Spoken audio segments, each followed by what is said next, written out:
we're hearing that David Warner is not going to play. Tom Moody has actually confirmed before the game that he's not going to play. This is just is off the rails, Joy. I mean, there is fine. You don't want to make him captain. Understood. Yes, he hasn't had the kind of form in this, but he is a gun player for Hyderabad. We look at his numbers.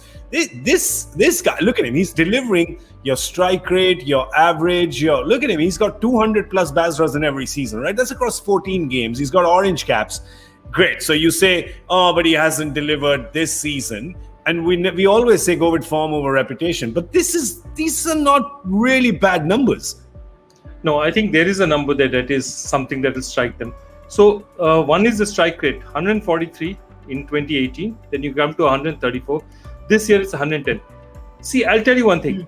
I don't think anyone in the Sunrisers coaching staff would have any issue if David Warner went and got 5 ducks. It happens. The best of players go through it. You go through wretched form. You can hit it. Ball's not coming off.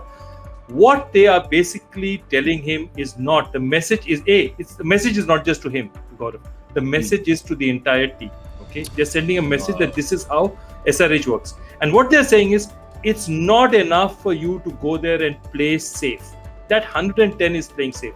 So what they are basically trying to say is, look at the other teams, opening batsmen, they're trying ramp shots, they're trying edges, they're moving around the crease, they're trying to change the bowler's line. Sometimes it comes off, sometimes it doesn't. People look really stupid and get out. But they're prepared to sacrifice their wicket, because if you don't score at a particular rate in this IPL now, those numbers have gone up by 15-20 runs. You're not going to make it. Yeah. Now, what they're saying is, what you're implicit in what they're doing is saying, you're not taking enough risks. You're allowing the bowler to dictate terms. And by you as a captain allowing the bowler to dictate terms, then when we take a hard decision to try and send a message to the team, you're saying, you know what, I'm not a part of that decision. Selectors made it and it was harsh. So at some point in time, the entire team management will look down and say that, you know what, I've got to look at it now and I've got to sort this problem now. Because I can't wait till next year to sort this problem. At least I can send a message to the remaining members of the team that what is most important when you're playing for Sunrisers Hyderabad is Sunrisers Hyderabad, not the 500 runs you score with the team. So I think they've thought this through. I don't think both these guys, Tom Moody, Trevor Bayliss, they are very seasoned coaches. They're not going to do something just because they were angry today. It's not going to happen. Fair enough, but I mean, you read this reading of the Riot Act. They could have thought the decision out, and people can choose to agree or disagree with it. The only reason I'm sort of disagreeing with it is because, you thought that Kane Williamson was made the captain because tactically he's a better captain, more seasoned, more successful, and then you just unleash David Warner, your gun batsman. When you drop him, Lisa, it says more than that.